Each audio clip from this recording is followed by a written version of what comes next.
to say. Wanna fuck, daddy? Why, I do believe you've underestimated the side of my freaky nature. That'd be a yes.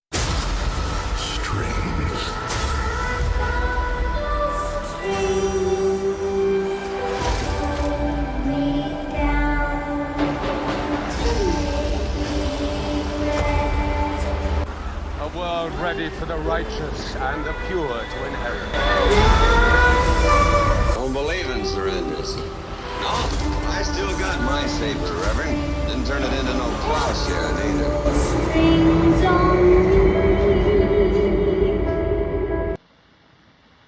I'm taking over this territory. So, Willy's Wonderland, basically, as a movie and what its goal is, it accomplishes that goal. Basically, if you were to see this movie, you sought to essentially watch Nicolas Cage fuck up some animatronics, right? Of course, because that's what the movie is about. But people gave this movie shit because it didn't exceed their expectation of being some highbrow horror movie. Like, you know, some people at Red Letter Media and other people were giving this movie shit, but it's like, it's not meant, you're essentially seeing Nicolas Cage fuck up animatronics. And he plays a silent protagonist, which doesn't bother me. I grew up playing the Fear video game, which you play a silent protagonist, and quite frankly, I fucking love the silent protagonist because it adds another dimension to the character, whereas it's not just pointless jibber jabber. Oh god, you can see him smashing the shit out of him. So the plot of this movie is there's Willy's Wonderland, right? And it's ran and operated by Satanists. And over time, they get figured out. And when the cops go to raid the place, there should be a clip here. They discover that there's some ritualistic satanic suicide that they do that transfers their consciousness and soul over to the animatronics. And that's how the animatronics are moving around, are sentient, and kill people. So the town essentially just feeds these animatronics people to appease the evil entities and animatronics to keep them from going outside the town. So that's where Nicolas Cage's character comes in. The tower breaks down. They send him there in hopes that he would just appease the animatronics, but of course he kills the shit out of them. And as I mentioned this, there should be some clips on screen.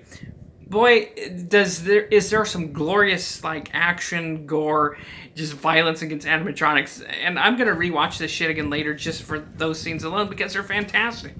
So, as a horror movie, you know, there's not much to it. But again, most horror movies, there's not much to them. So this movie is simple. It accomplishes what it does. And that's why I consider it a good movie. You know, there's people giving this movie shit saying, oh, it's one of the worst movies. It's terrible. Not really. I would rather watch this shit than some Oliver Stone fucking garbage movie any day. Like, Oliver Stone, in my mind, opinion, is a shit director, shit human being, and, you know, his movies are just filled full of propaganda horse shit, but that's enough from Oliver Stone. And James Cameron, I don't really care much for Cameron's movies, most of them. Like, Avatar, for example, I fucking hate that movie. Because it's mostly CGI garbage. It has some, like, really gay anti-capitalist message, pardon my French. By a company and corporation that shoots movies. That's rant for later. But is Willy's Wonder House worth it? Hell yeah.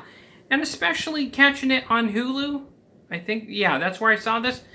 I fucking loved it. It's a good movie. I would recommend it for a good watch. It's just a good, entertaining movie that accomplishes what it sets out to do, to be an entertaining horror movie about Nicolas Cage fucking up animatronics.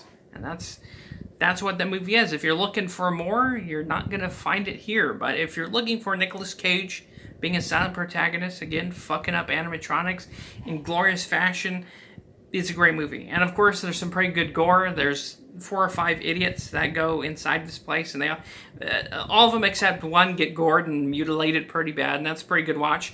I'm a fan of seeing stupid people get destroyed, gored, and murdered. Don't read too much into that, but yeah, it's a good movie, fantastic movie with Nicolas Cage. I love the shit out of it. The animatronics are great. People say it's a Five Nights at Freddy's ripoff, and no, it's not. It could be inspired by Five Nights at Freddy's, but it's not a ripoff in any way. It has its own universe. Each of the animatronics has its own look and feel and design to it. That's what I loved about it. And it's just a great horror B movie. So again, without wasting any more of your time, if you see this on Hulu, or I know I'm going to get this shit on Blu-ray because for whatever reason, it charmed the hell out of me. So go see it, go rent it, go buy it. If you have my taste in like B-horror movies or just movies that are simple and get the job done, then this will do it for you. See you guys next time. God bless. Thanks for watching. Drop that like, drop that dislike, subscribe, and or donate if you have the ability to do so. That'd be cool. I need to get me some new video games. That'd be great. But if not, that's fine too. And if you watch this far into this review, that's awesome. You're a PogChamp. See you next time. So if you got that error, I said Willy's Wonder House, not Willy's Wonderland. Willy's Wonder House is probably a different film entirely, probably pornographic. I don't know. So it's Willy's Wonderland. And again, thanks for watching. Thanks for the support. If you watched, liked, or disliked, and especially if you watched this far into the video, again, that's totally awesome. And there should be some extra crap on screen if you're curious. And if you want to support this channel further, which is greatly appreciated, there's links in the description down below. And that's how you can support this channel further if you so wish. And if you feel moved to, if not, don't worry about it. You've supported this channel and video enough just by being here, watching this far, liking, subscribing, disliking, and or commenting. So again, thank you, and I'll see you guys next time.